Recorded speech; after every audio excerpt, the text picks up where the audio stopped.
Buenos días, hermanos. ¿Cómo estamos? Bien, muy bien. Qué bueno. Vamos a orar antes de comenzar, ¿sí? Gracias, Padre. Gracias por este tiempo, Señor. Gracias por permitirnos venir este tiempo con libertad, Señor, y poder alabar tu nombre, Señor. Nos disponemos a escuchar tu palabra, Señor. Disponemos nuestro corazón a lo que tú nos quieras hablar el día de hoy, Señor, y a obedecerlo, Padre. Te damos muchas gracias en el nombre de Jesús. Amén. Bueno, y vamos a continuar el día de hoy con nuestra serie. El tema de hoy, igual para los que anotan, se llama La palabra produce esperanza. Y nuestro texto base va a ser Romanos 15:4. Yo lo voy a leer en la Nueva Biblia de las Américas. Ahí me acompaña en la versión que usted tenga. Me hacen una seña ahí ya cuando ya estén, ¿sí?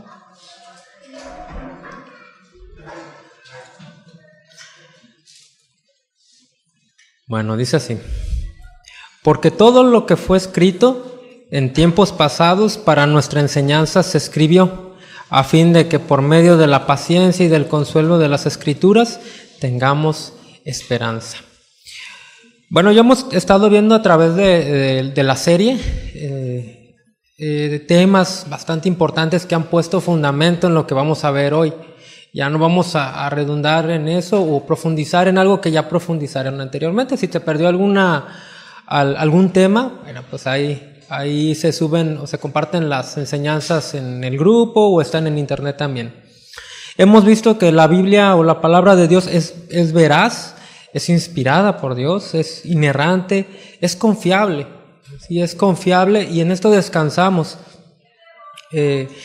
Descansamos en que su Espíritu Santo custodió las Escrituras o lo que hoy tenemos como la Biblia, y descansamos en ello. Eso nos da una seguridad en lo que podemos confiar hoy en día, ¿sí? La palabra de Dios produce esperanza, pero vamos a comenzar con definir qué es esperanza. Bueno, la esperanza, según la Real Academia de la Lengua Española, dice así: es el estado de ánimo que surge cuando se presenta como alcanzable lo que se desea. También lo define como, en el cristianismo, virtud teologal para la que se espera en Dios, que Dios otorgue los bienes que ha prometido. Por su parte, en la Biblia encontramos varias palabras que se traducen como esperanza. Una de ellas, en el Nuevo Testamento, encontramos la palabra elpis, que viene de la palabra elpo, no elmo, elpo, que habla sobre esperar con anhelo algo, o con expectación o confianza. Todas esas palabras váyanse acordando, que van a ser importantes. Por su parte, en el Antiguo Testamento utiliza dos palabras. Una de ellas habla de esperar lo mejor, y la segunda habla de confianza o dependencia. Como vemos, son muy similares. En general es lo que se define como esperanza. Hay un académico del Antiguo Testamento que menciona lo siguiente. Dice, hablando de la esperanza, es un concepto neutral, es una expectativa ya sea buena o mala, y por lo tanto o tienes esperanza o tienes miedo.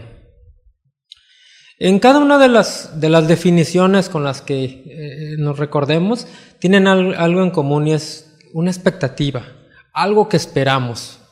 Y con esto quiero plantear varias preguntas con las que quiero que cada uno de nosotros meditemos. Y es primeramente, como cristianos, si alguien no es creyente, pues al final también vamos a estar viendo, vamos a aterrizar este punto también. Pero, ¿qué esperamos? ¿Cuál es nuestra esperanza en la vida? ¿Qué estamos esperando? Porque si uno va a la calle y platica con cualquier persona y le hace esta pregunta, pues vamos a obtener muchas respuestas, incluido aquí mismo podemos obtener muchas respuestas. Una de las respuestas que podemos obtener si vamos con alguna persona que nos encontremos es, bueno, quizá esperan un mejor trabajo, algunos el día de su jubilación, aunque tengan 20 años, pero ya esperan su jubilación. Otros esperan en tener una casa propia, otros esperan unas anheladas vacaciones. Y quizá otros tienen la esperanza de tener una buena, larga y próspera vida. Hay muchas cosas que la gente espera, y todas estas cosas tienen su lugar. O sea, no quiere decir que sean malas. Son buenas, pero tienen su lugar. La cosa con esto es que todas tienen algo en común. ¿Y cuál es? Que todas son terrenales. Todas son perecederas. Todas se van a acabar. Nada de esto, por bonito, apantallante, deleitoso que sea, nada de eso va a permanecer. Todo va a desaparecer y en un instante se va a perder. Todo lo que alguna vez le asignamos algún valor, lo va a perder. Por ejemplo, yéndolo a los ejemplos, un mejor trabajo. ¿Qué va a pasar cuando ahorita tenemos X trabajo, llegamos a un trabajo, el trabajo soñado? ¿Qué va a pasar cuando lleguemos ahí? Pues se acabó la esperanza. Ya. Después de un tiempo, ya que esté feliz en su trabajo, va a empezar con actitudes que tenía en su otro trabajo. Si no estaba conforme con él, pues tampoco con este. El día de su jubilación va a llegar quizá, y llegó el día y ¿ahora qué? O sea, sí, son días en donde uno puede descansar, pero pues no podemos tener esperanza en eso. Unas vacaciones van a llegar y suponiendo que sean las anheladas vacaciones como las imaginamos, pues se van a acabar. Se acaban y ya pasaron, vuelves a la realidad. Una buena, larga y próspera vida. A lo mejor uno llega a la vejez y se cumplió todas sus expectativas en la vida, materialmente hablando, y se va a morir. ¿Y de qué sirvió eso? Porque la gente en este mundo pues tiene su esperanza en que, pues se acaba y vivía aquí bien feliz y ya, ¿no? Hace poco tuvimos elecciones en nuestro país, no tiene tanto. Vimos mucha gente poniendo su esperanza en algún partido político o en alguna persona, algún político en particular. Y no quiere decir que sea malo ejercer nuestras responsabilidades cívicas, ¿no? Hágalo, o sea, realmente cumpla con sus deberes cívicos en ese sentido. Pero ¿qué pasa cuando no ponemos nuestra esperanza en alguna persona o en algún político o en algún color, sea cual sea, le vaya a quien le vaya? Ese no es el punto. Vemos incluso creyentes en redes sociales que se apasionan y con algún político en particular, y dice uno, no tiene que estar nuestra esperanza en eso. Son hombres a final de cuentas. Vamos a Jeremías 17:5. Yo lo voy a leer en la versión Dios habla hoy y me avisa cuando ya esté ahí.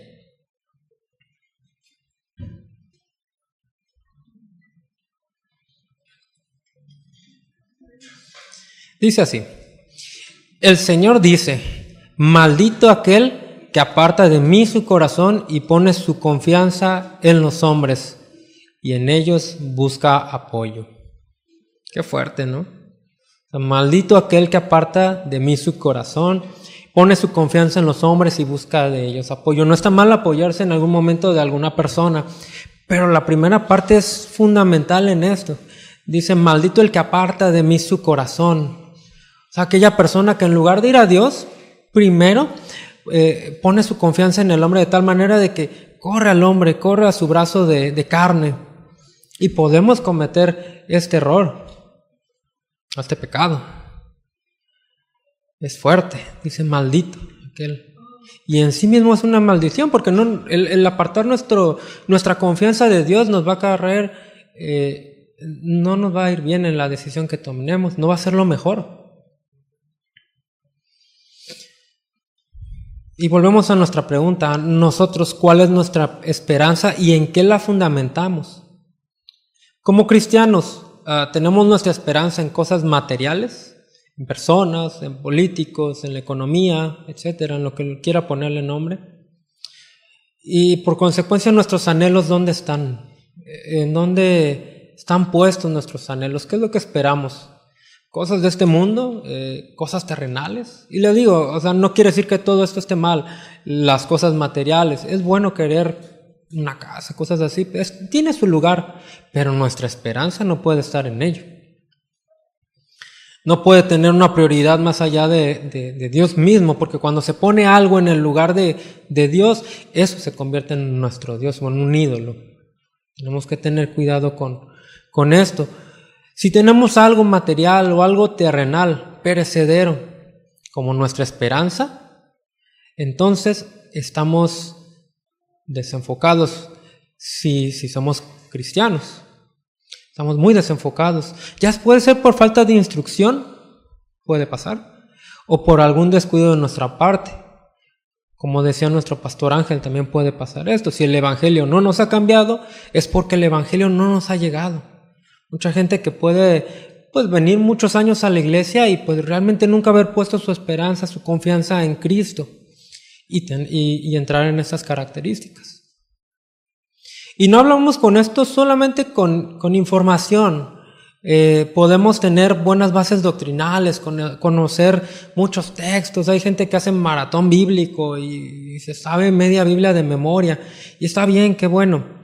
Pero si el evangelio no nos ha cambiado, no nos ha llegado realmente, no nos ha transformado, no nos sirve de nada. O sea, no somos salvos. Y nuestra esperanza va a ser vana, porque no la vamos a tener en Cristo. Solo quien ha nacido de nuevo puede poner su confianza en Cristo realmente, y su esperanza estará en Él. No, y con esto no hablo de perfección en esta tierra. O sea, nunca vamos a llegar mientras tengamos esta carne, a ese nivel de perfección. Vamos a pecar. Y tampoco quiero decir que las cosas van a ser fáciles. Al contrario. Cuando estamos en Cristo, vamos en contra de la corriente de este mundo y las cosas se vuelven difíciles, se vuelven más complicadas. Y vivimos en un país con muchas libertades. Sin embargo, no en todos los lugares es así. Y no quiere decir que siempre va a ser así aquí. Pero ¿qué es lo que esperamos, anhelamos y buscamos? Porque lo que tenemos, nuestra esperanza, también tiene una relación con lo que anhelamos, y esto nos va a llevar a buscarlo, a poner nuestros esfuerzos en alcanzar eso que esperamos. Ahora bien, si lo que esperamos, o en lo que tenemos esperanza o anhelo, o lo que estamos buscando con tanto ímpetu en esta vida, es algo que cualquier rico de medio pelo nos lo puede dar, o cualquier criminal, un delincuente, el que sea, nos lo puede proporcionar, o Satanás mismo te lo puede dar, entonces no es por lo que murió Cristo. Entonces estamos muy desenfocados. Ninguna cosa, por bonita que sea, que este mundo nos ofrezca, nos puede dar saciedad. Nada de eso nos puede dar plenitud. Ninguna cosa en este mundo nos puede dar esperanza. Nada. Vemos gente millonaria, súper famosa, gente exitosa en X o Y área del conocimiento, de las artes, deportes, intelectuales, etcétera, que han alcanzado un estatus o un nivel muy alto, la cúspide de su ramo, sea cual sea. Si usted es deportista, puede ver, ahorita fueron los Olímpicos, puede ver al deportista más prominente, un Usain Bolt, Messi, no sé. Sin embargo, muchas de estas personas, cuando se les entrevista o que dan alguna pequeña plática, revelan algo importante, que buscaban llenar un vacío que jamás lograron hacerlo. Que llegaron y fueron famosos y tuvieron el dinero y todas las posibilidades de alcanzar lo que quisieran en esa tierra, y aún así se sentían muertos, estaban muertos. Y si no han puesto su confianza en Cristo, siguen muertos. Nada en este mundo lo va a llenar, nada lo va a saciar, nada le va a dar plenitud, nada terrenal. Cristo no vino a esta tierra y murió en un pago sustitutivo por nuestros pecados para que sigamos buscando las mismas cosas que busca la gente que no lo conoce. No, Cristo no murió para que nosotros anhelemos esas cosas. Y le repito, no quiere decir que no vaya a trabajar nada que ver. Pero nuestro cristianismo no puede reducirse a algo tan barato. Cristo no murió y resucitó para darnos un carro, casa o dinero.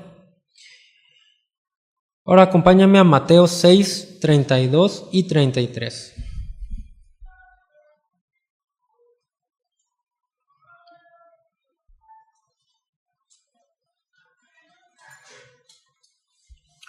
Dice así: porque los gentiles buscan todas estas cosas, pero vuestro Padre Celestial sabe que tenéis necesidad de todas estas cosas. Mas buscad primeramente el reino de Dios y su justicia, y todas estas cosas os serán añadidas. Dios no ignora que necesitamos comida, un techo, ropa. Dios no ignora eso, no es ajeno a nada de esto. Dice, de hecho, que Él viste a los lirios del campo y da alimento a las aves y a todo ser viviente. Sin embargo, no nos dice, buscad primeramente el reino de Dios y su justicia, y todo eso será añadido. Buscad primeramente.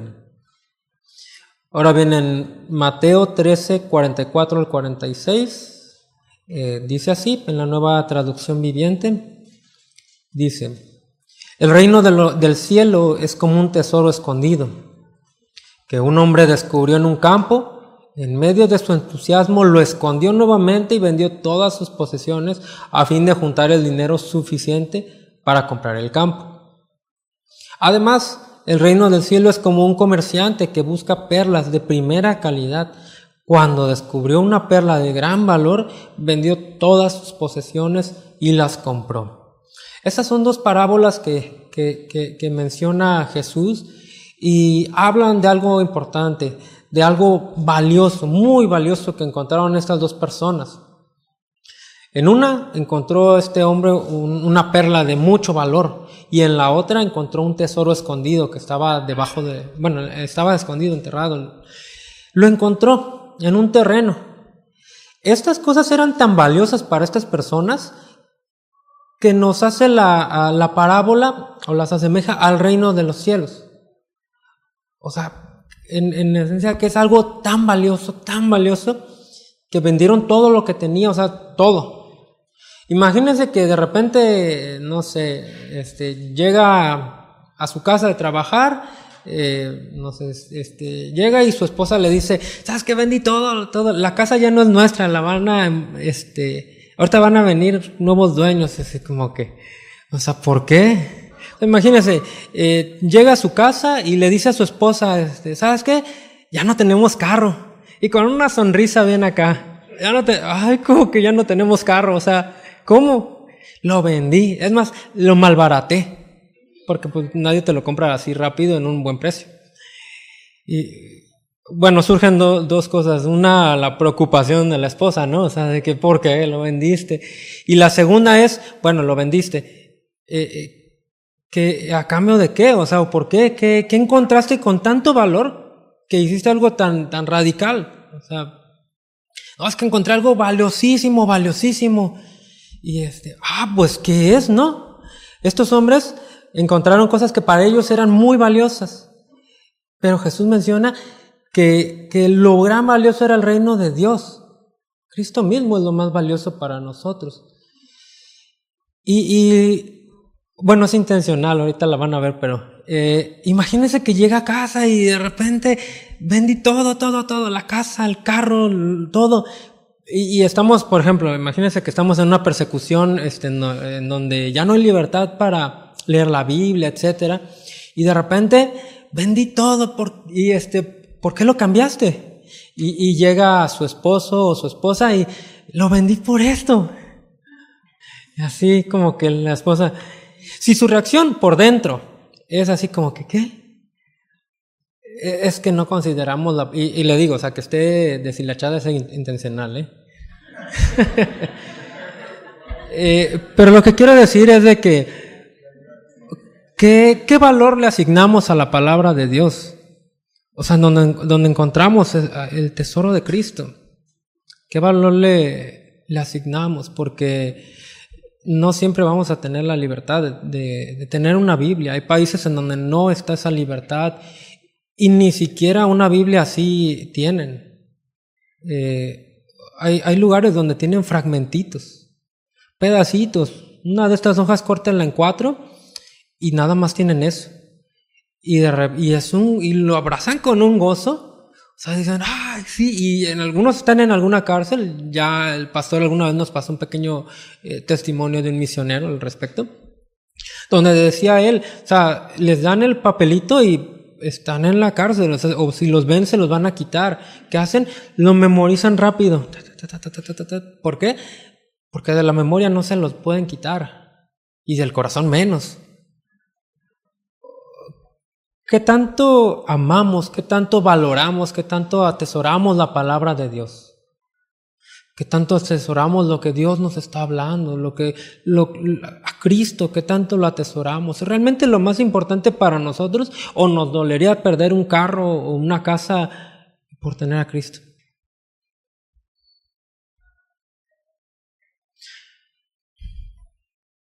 Digo, si tiene la posibilidad, cómprese una Biblia acá de estudio. Pero tenemos que valorarlo, y no solamente tenerlo por tenerlo. Una Biblia bien bonita, abierta en la casa, como en muchas casas hay, pero que nunca se lee y mucho menos se practica. Tenemos que darle ese valor, y la palabra de Dios nos infunde esperanza, como vamos a estar viendo. ¿Dónde está nuestra pasión?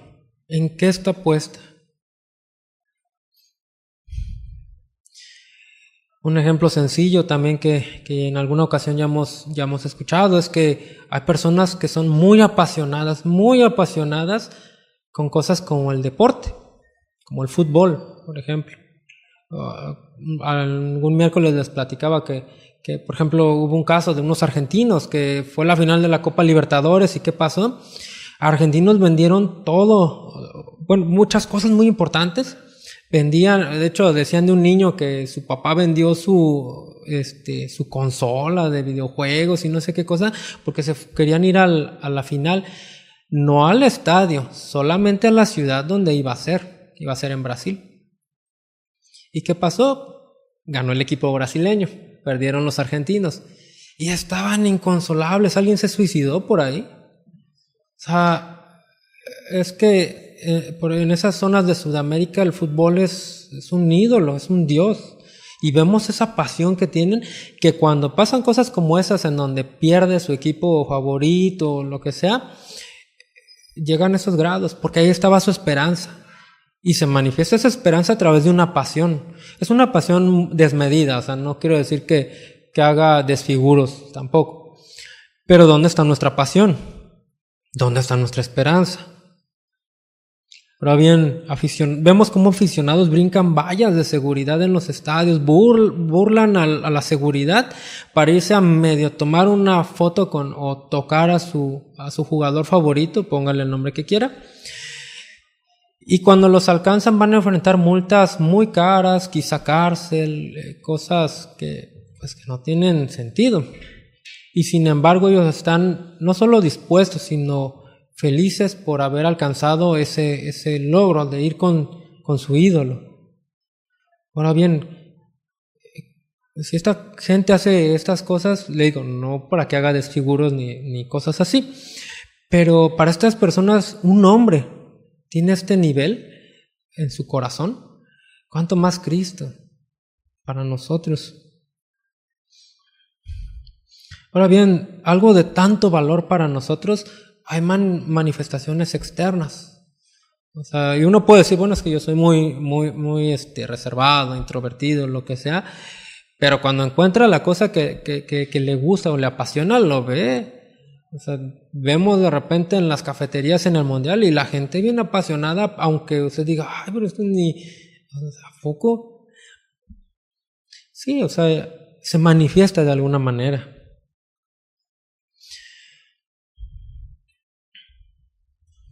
Ahora bien, que tengamos nuestra esperanza quizá bien enfocada, no quiere decir que seamos inmunes al desánimo. Podemos tener desiertos, luchas, tiempos de prueba, pasar dolor, adversidad, desánimo, pero tenemos una esperanza viva. Y dice en Romanos 8:28, y sabemos que a los que aman a Dios, todas las cosas les ayudan a bien. Esto es, a los que conforme a su propósito son llamados. Ahora bien, este versículo lo hemos escuchado muchas veces y muchas veces ha sido muy mal empleado, porque se omite partes muy importantes. No es solamente todas las cosas ayudan a bien. Sabemos que los que aman a Dios, todas las cosas les ayuda bien. Esto es, a los que conforme a su propósito son llamados. La primera y la última parte y todo el contexto del capítulo es muy importante. Esto no aplica por si lo agarraron en pecado o algo así. No es así. Es cuando usted está haciendo la voluntad de Dios, pero aún está haciendo la voluntad de Dios y le está yendo mal, terrenalmente hablando. Bueno, tenemos nuestra esperanza en que estamos haciendo la voluntad de Dios y que Dios está con nosotros. A los que aman a Dios se han puesto su confianza y han nacido de nuevo. No siempre vamos a obtener lo que queremos, y qué bueno. Gracias a Dios que no siempre obtenemos lo que queremos, porque no siempre es su voluntad. Pero Dios nos dirige conforme a su voluntad. Las Escrituras nos infunden esperanza, una esperanza que va más allá de este mundo, esperanza que viene de Dios, por cuanto es palabra de Dios. La Biblia no solamente contiene la palabra de Dios, sino es la palabra de Dios. Y esto, grábeselo. Y nuestra esperanza no se debe de basar en circunstancias. A veces van a ser favorables, a veces no. Pero sabemos en quién hemos confiado. Vamos a ver un ejemplo de unos hombres que tenían su confianza o su esperanza en Dios, aun cuando todas las circunstancias que tenían estaban en su contra. Acompáñame al libro de Daniel. Bueno, vayan yendo a Daniel 1, 3 al 5. Les voy a ir dando un breve contexto, porque no vamos a leer todo el libro. Bueno, en el libro de Daniel vemos cómo, Israel fue tomado por los babilonios, por Nabucodonosor, y fueron exiliados israelitas que fueron tomados, eran israelitas jóvenes, entre los cuales estaban 4 hombres que se mencionan: Daniel, Misael, Ananías y Azarías. Estos 3 los conocemos como Mesac, Sadrach y Abednego. Fueron tomados cautivos, no iban de vacaciones, eran cautivos, llegaron a una tierra extranjera, una tierra pagana, donde servían otros dioses y cuyas costumbres y su cultura era reprobable delante de los ojos de Dios. Este grupo de israelitas pues llegó a este lugar, eran jóvenes, eran muy jóvenes, eran influenciables. No tenían la experiencia de un hombre adulto. Estaban en una etapa en donde muchas cosas pueden influenciar o movernos. ¿Qué pasó? Pues llegaron a un lugar donde efectivamente se les bombardearon con muchas ideas, muchas cosas en cuanto a la cultura que trataban de asimilarlos a esta cultura. Y ahorita vamos a ver ese punto. Hoy en día, los jóvenes, igual que ellos, son bombardeados por muchas clases de cosas, de problemas, de distractores, ideologías, cosas que buscan desviar su corazón hacia el mundo. Y no solo de los jóvenes, muchos de nosotros, podemos de repente estar pegados al celular y podemos no darnos cuenta, pero muchas de esas cosas que salen en pantalla buscan desviar nuestro corazón de Dios.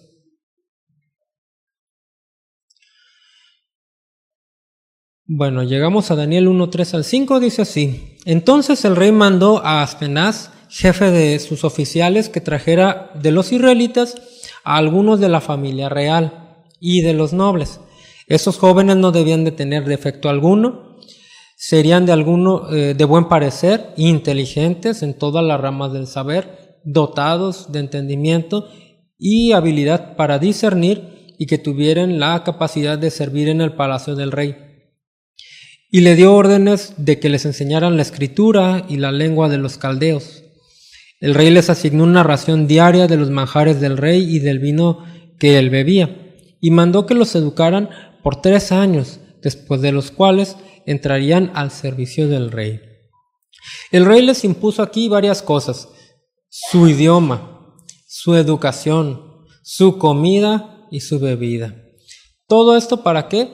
Para asimilarlos a la cultura donde estaban llegando, para que perdieran la identidad de dónde venían.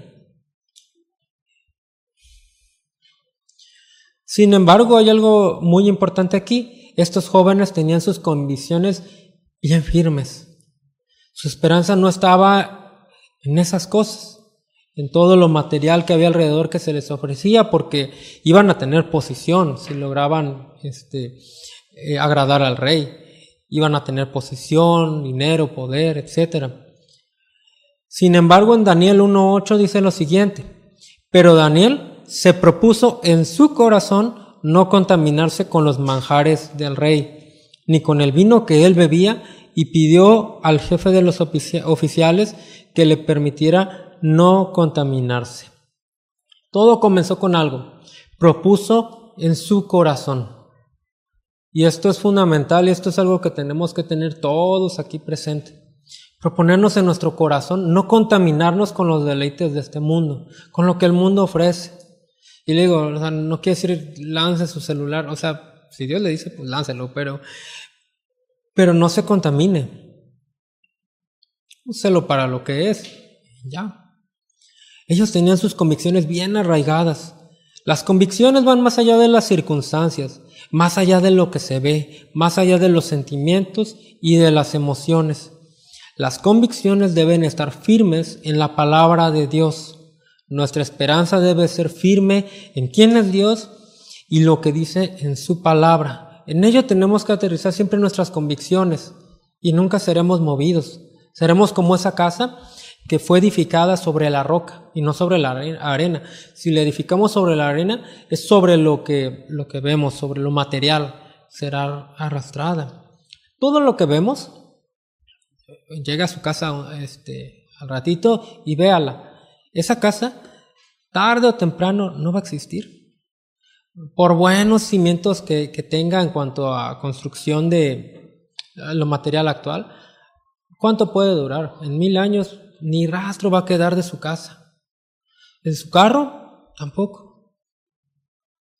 De todo lo material que hay, no va a quedar ni rastro de eso. Ellos tenían muy en claro sus convicciones y decidieron no contaminarse, decidieron no alimentarse con la comida que ofrecía Babilonia.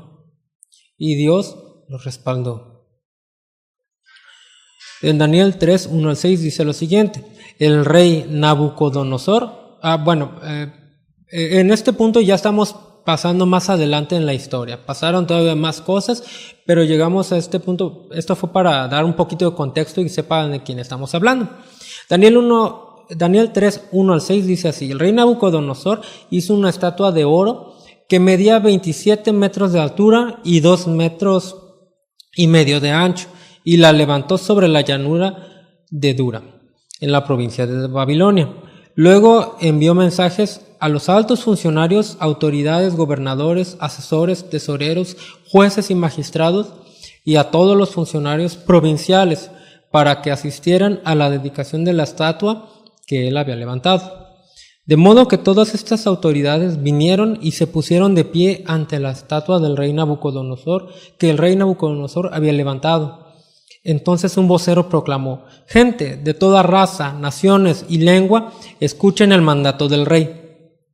Cuando oigan tocar la trompeta, la flauta, la cítara, la lira, el arpa, la zampoña y otros instrumentos musicales, inclínense rostro en tierra y rindan culto a la estatua de oro del rey Nabucodonosor. Cualquiera que se rehúse a obedecer será arrojado inmediatamente a un horno ardiente. Esta es una escena muy fuerte, porque los amigos de Daniel, en este lo mencionan como Sadrach, Mesach y Abednego, estaban ahí, eran oficiales que fueron llamados a esto. Imagínense, que de repente llegan y, órale, ¿cómo van? Algunos de nosotros nos llaman y vamos a hacer esto, y va en contra de Dios, totalmente, es algo totalmente reprobable delante de Dios. ¿Qué hace? ¿Qué hacemos? cedemos ante la presión, porque es toda la gente, imagínense, en su trabajo, vamos a hacer un fraude acá, y llaman a todos los que tienen algún grado de autoridad y usted va incluido. ¿Usted qué hace? So pena de despido, ¿no? Y vamos a ver cómo fue la reacción de ellos. Porque en la carne puede golpearnos o tratar de movernos, pero vemos la respuesta de ellos. Sin embargo, Daniel 3, 8 y vamos a ver del 12 al 18. Y es así. Sin embargo, algunos de los astrólogos se presentaron ante el rey y denunciaron a los judíos, pues algunos judíos, Sadrach, Mesach y Abednego, a los que usted puso a cargo de la provincia de Babilonia, que no le prestan atención su majestad, se niegan a servir a los dioses de su majestad y no rinden culto a la estatua de oro que usted ha levantado. Entonces Nabucodonosor se enfureció y ordenó que trajeran ante él a Sadrach, Mesach y Abednego. Cuando los trajeron, Nabucodonosor les preguntó: ¿es cierto, Sadrach, Mesach y Abednego, que ustedes se rehúsan a servir a mis dioses y a rendir culto a la estatua de oro que he levantado? Les daré una oportunidad más para inclinarse y rendir culto a la estatua que he hecho cuando oigan el sonido de los instrumentos musicales. Sin embargo, si se niegan, serán inmediatamente arrojados al horno ardiente. Entonces, ¿qué Dios podrá rescatarlos de mi poder? Sadrach, Mesach, Abednego contestaron: oh Nabucodonosor, no necesitamos defendernos delante de usted. Si nos arrojan al horno ardiente, el Dios a quien servimos es capaz de salvarnos. Él nos rescatará de su poder y su majestad. Pero aunque no lo hiciera, deseamos dejar en claro ante usted que jamás serviremos a sus dioses ni rendiremos culto a la estatua de oro que usted ha levantado. ¿Se da cuenta del nivel de convicción? O sea, no contestaron groseros tampoco, o sea, no le echaron pestes, no, o sea, contestaron con respeto, pero con convicción, firmes en su convicción. No lo vamos a hacer. Aunque Dios nos puede salvar de ese horno y de su mano, sea quien sea, porque es el rey más poderoso del mundo. Sin embargo, aunque no lo hiciera, igual no lo vamos a hacer. Y no se doblegaron, les iba a costar su vida. O sea, no solamente era presión social, que sí había presión social, ahí estaban todos los funcionarios. Sin embargo, no solo era eso, les iba a costar la vida. Digo, hoy a lo mejor no nos va a costar la vida en ese sentido, por lo menos en este tiempo, ahorita. Pero sí va a haber algunas consecuencias quizá que enfrente usted en donde viva o en donde trabaje. Pero ellos mantenían su esperanza firme no en esta tierra, sino como Moisés dijo, bueno, como de Moisés se dice, se mantuvo como viendo al invisible, así se mantuvieron ellos. Y así tenemos que mantenernos nosotros, firmes en la convicción que tenemos. Pero que es una convicción, no solamente algo que aprendimos o costumbres de alguien más o de mi esposa o de mi esposo o mis hijos. No, tiene que ser convicción propia. Dios no tiene nietos. Y el problema comienza en nuestras vidas cuando nos desenfocamos, y nos desenfocamos porque dejamos de ver al invisible. Tenemos nuestra mirada fija en la tierra y vemos las cosas que hay a nuestro alrededor en lugar de estar viendo hacia Dios, viendo lo eterno, viendo lo que es real. Porque le digo, o sea, todo esto, por real que parezca, un día va a desaparecer. Y entonces nos daremos cuenta de lo que es realmente importante y real. Dejamos de ver las cosas como Dios las ve y entonces es cuando nos deslizamos o nos desenfocamos. En muy poco tiempo partiremos de ese mundo. Cuando, por más que usted viva, que viva 120 años, 200 diría Bogdan, pero por más tiempo que sea, no falta mucho. Y cuando se pare delante de Dios y los libros sean abiertos y estemos en el juicio delante de Él, a nadie le va a importar el golazo que hizo Messi, o el trofeo que levantó Maradona, o quién era mejor, si Messi o Ronaldo. A nadie le va a importar eso. O sea, todo eso o sea, si usted está parado al lado de Messi, o sea, ¿qué me importa? O sea, eso no va a ser importante. O si tuvo un carrazo de lujo, ya todo eso ya no importará. Si tuvo una vida próspera, ya todo eso quedará en el olvido. Como dijo Leonard Ravenhill, dijo así: 5 minutos dentro de la eternidad, y creo que cada uno de nosotros habrá deseado que hubiésemos sacrificado más, orado más, amado más, sudado más, apenado más, llorado más. 5 minutos, menos de 5 minutos nos bastará para darnos cuenta de lo que era importante realmente. Que todo ahí veremos, la realidad. Y nos va a pesar no haber perdido tanto tiempo en vanidades. Sadrac, Mesach y Abednego tenían sus convicciones bien claras. Sabían que su esperanza no provenía del rey, sino de Dios, el Rey de la gloria. En Daniel 13, 19 al 29 continúa la historia. Dice así: entonces Nabucodonosor se enfureció tanto con Sadrac, Mesach y Abednego que el rostro se le desfiguró a causa de la ira, y mandó calentar el horno 7 veces más de lo habitual. Entonces ordenó que algunos de los hombres más fuertes de su ejército ataran a Sadrac, Mesach y Abednego y los arrojaran al horno ardiente. Así que los ataron y los arrojaron al horno, totalmente vestidos con sus pantalones, turbantes, túnicas y demás ropa, ya que el rey en su enojo había exigido que el horno estuviera bien caliente. Las llamas mataron a los soldados mientras arrojaban dentro a estos 3 hombres. De esta forma, Sadrac, Mesach y Abednego, firmemente atados, cayeron a las rugientes llamas. Bueno, ahorita continuamos con este punto. Pero imagínense, o sea, se enojó tanto con lo que le respondieron. Y les digo, lo respondieron de forma muy amable, muy diplomático. Sin embargo, cuando usted se enfrente a algo así, que va en contra de la corriente del mundo, o de lo que quiera hacer su jefe o quien sea, aunque lo diga bien diplomáticamente, van a reaccionar así. O sea, no importa qué tan diplomáticos sean, igual no les va a gustar. A ellos no les importó. Nabucodonosor se enojó bastante y calentó el horno 7 veces más de lo habitual. Imagínense si cuando vamos a los campamentos familiares y prenden la fogata, estamos así con el bombón porque nos quemamos. Imagínense un horno 7 veces más, de tal manera que las personas, los soldados que los aventaron, murieron quemados. O sea, estaba muy caliente el horno.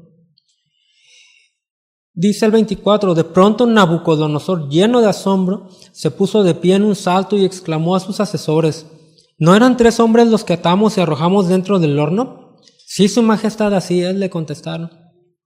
Miren, gritó Nabucodonosor, yo veo 4 hombres desatados que caminan en medio del fuego sin sufrir daño, y el 4.º hombre se parece a un dios.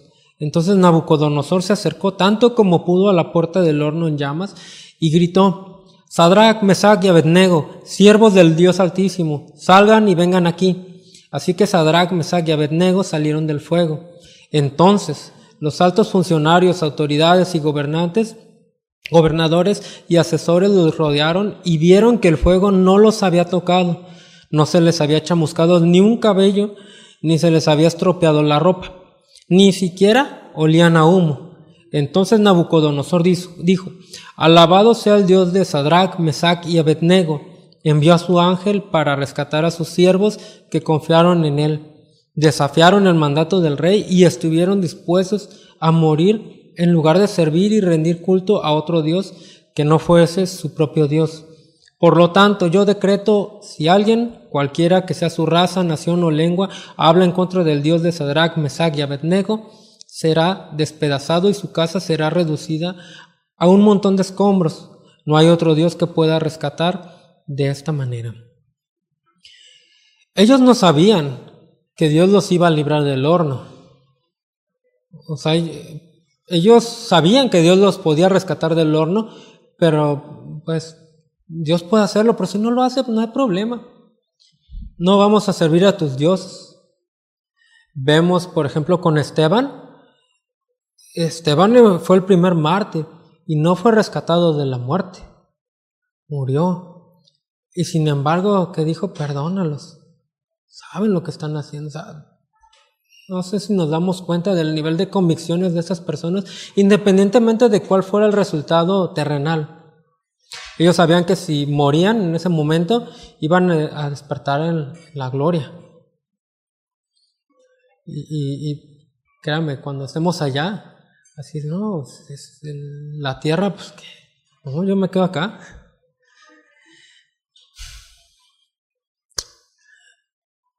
Vamos a Juan 16:33. Me dice cuando esté.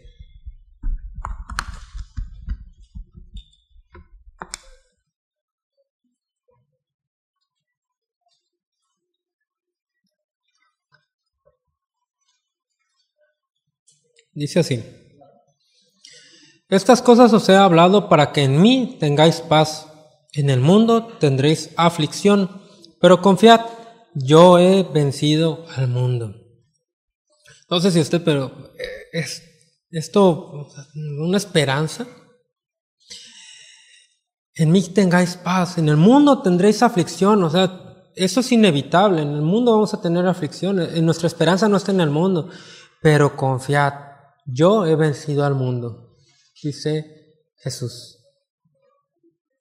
Nuestra esperanza va más allá de lo que hay en esta tierra, y esto nos debe de dar esa paz, aunque sean las circunstancias que sea que esté enfrentando.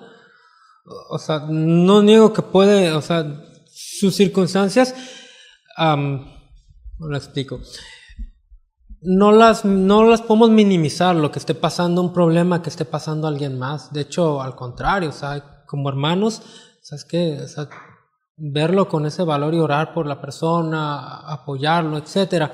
Sin embargo, llevarlos a este punto. Nuestra confianza no está aquí, está allá, está en Cristo.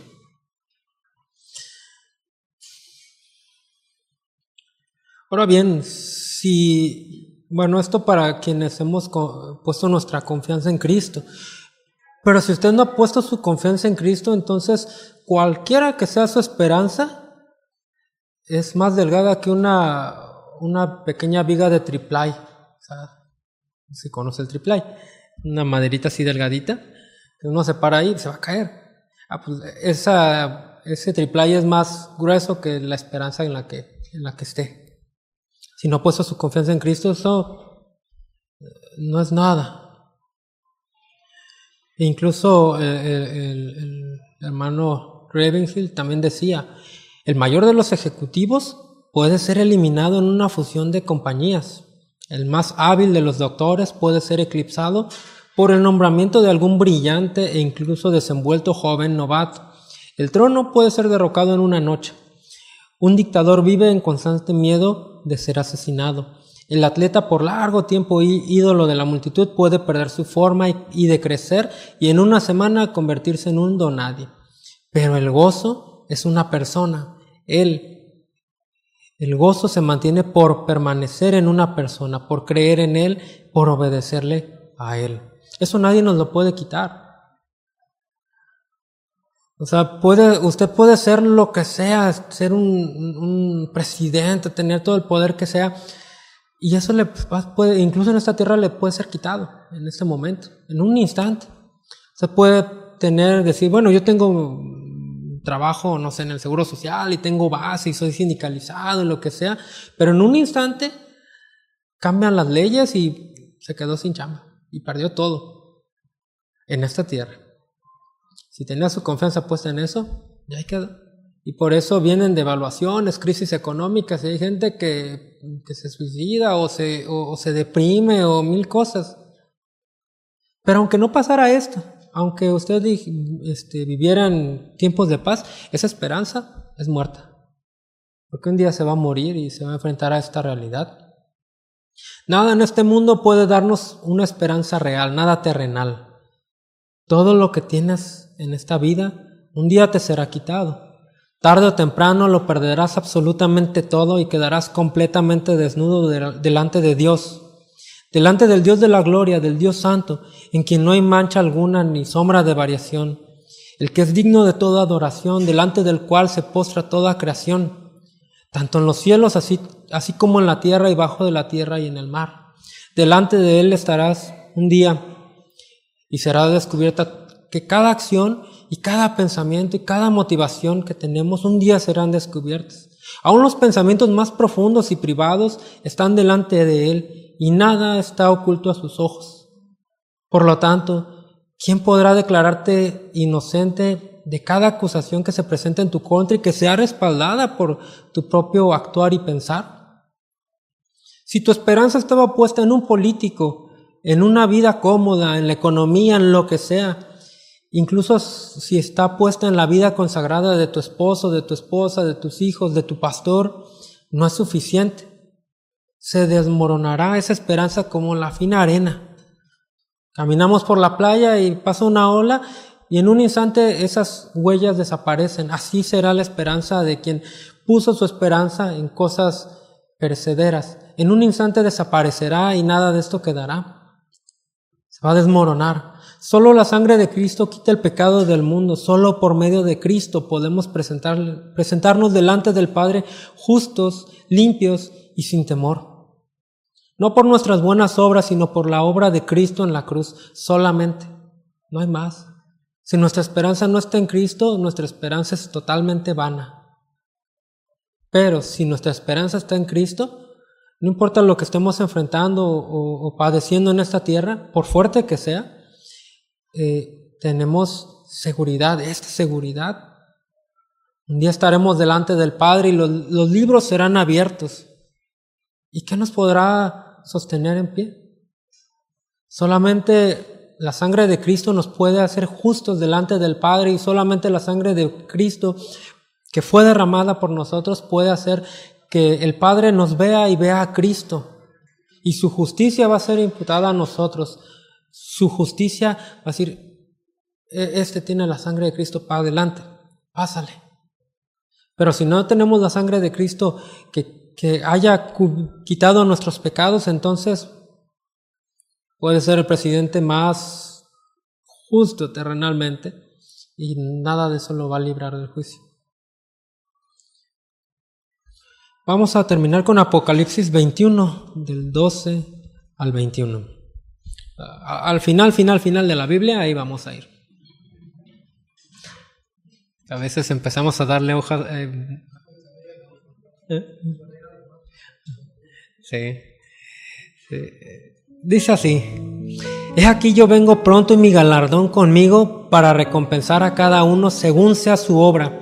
Yo soy el Alfa y el Omega, el principio y el fin, el primero y el último. Bienaventurados los que lavan sus ropas para tener derecho al árbol de la vida y para entrar por las puertas en la ciudad. Mas los perros estarán fuera, y los hechiceros y los fornicarios y los homicidas, los idólatras y todo aquel que ama y hace mentira. Yo, Jesús, he enviado a mi ángel para daros testimonio de estas cosas en las iglesias. Yo soy la raíz del linaje de David, la estrella resplandeciente de la mañana. Y el espíritu y la esposa dicen, ven. Y el que oye, diga, ven. Y el que tiene sed, venga. Y el que quiera, tome del agua de la vida gratuitamente. Yo testifico a todo aquel que oye las palabras de la profecía de este libro. Si alguno añadiere a estas cosas, Dios traerá sobre él las plagas que están escritas en este libro. Y si alguno quitare de las palabras de este libro, de esta profecía, Dios quitará su parte del libro de la vida y de la santa ciudad y de las cosas que están escritas en este libro. El que da testimonio de estas cosas dice, ciertamente vengo en breve. Amén. Sí, Señor Jesús. La gracia de nuestro Señor Jesucristo sea con todos vosotros. Amén. El espíritu y la esposa dicen, ven. ¿Dónde está nuestra esperanza? ¿Realmente esperamos que Cristo venga? ¿Nuestra esperanza está ahí? Y no digo venda su casa porque como algunos manejan, venda todo lo que tiene porque ya Cristo viene, no vaya a trabajar. No hablo de hacer irresponsabilidades o cosas así, imprudencias. No, pero nuestra esperanza, ¿dónde está? Nuestra esperanza está en que Cristo va a venir, porque Cristo va a venir. Pero si nuestra esperanza no está ahí, seremos como las vírgenes que se descuidaron y se apagaron sus lámparas y no tenían aceite y fueron por aceite y ya el esposo ya había venido y se quedaron afuera. ¿Dónde está nuestra esperanza? Hemos puesto nuestra esperanza en Cristo, vivimos para Cristo. Entonces cuando Cristo venga, estaremos con Él. Pero si no es así, hoy es el día. Alguien decía, el día de mañana, al diablo no le importa si tus planes para el día de mañana, por buenos que sean, siempre y cuando sea mañana. Pero el día de Cristo es hoy. Si el Espíritu Santo nos está hablando de que no hemos puesto nuestra confianza en Cristo y no lo conocemos o que estamos desenfocados en algún sentido, el día es hoy, porque no sabemos si hay un mañana. Es más, no sabemos si saliendo de aquí un carro va a pasar y no sabemos. Hay muchas cosas que pueden pasar y aunque viva muchos años saliendo de aquí, si no propuso en su corazón como Daniel, se le va a olvidar y va a vivir como quiera. Y un día Cristo va a venir. Vamos a orar. Muchas gracias, Padre, gracias por este tiempo, gracias por tu palabra, Señor. Tu palabra es viva y es eficaz y más cortante que toda espada de 2 filos, Señor, y penetra hasta lo más profundo de nuestras vidas, Señor. Y queremos cada día ser expuestos a ella, no solo aquí, sino tener una comunión real en casa, Señor, cada día y ser guiados por ti, dirigidos por ti, que nuestra esperanza esté puesta en ti, Señor, y que sin importar mi circunstancia, en donde esté, sin importar que pierda el trabajo o lo que sea, mi esperanza está en ti siempre y en ello descanso. Gracias, Señor, por tu palabra. Gracias, Señor, por este tiempo. Gracias por mis hermanos, Señor, que tu palabra haga su obra en cada uno de nosotros y no vivamos igual, sino que tu palabra nos hable de forma personal, particular, y obedezcamos. No sea como una semilla en mala tierra, con espinos o piedras o en el camino, sino que sea como en buena tierra, que sea sembrada y dé mucho fruto, Señor. Y toda nuestra vida vivamos con esa esperanza viva, que un día Cristo va a venir y vamos a ver. Esa es nuestra esperanza, que siempre esté viva y que nunca nos desenfoquemos, y si nos desenfocamos en algún momento, en algún sentido, que como iglesia podamos llevar a los que están débiles o desenfocados de alguna manera a enfocarse de nuevo y a poner su confianza plenamente en Cristo. Gracias te damos, Padre, en el nombre de Cristo Jesús. Amén. ¿Algún anuncio o algo que pendiente? Bueno, pues sigamos orando por nuestro pastor Ángel, por su familia, que Dios haga su obra en aquel lugar y que ellos también sean ministrados por los hermanos de allá. ¿Sí? Si no hay más, pues nos vemos el miércoles. Continuamos con la serie de Hechos, no se la pierdan y que coman rico.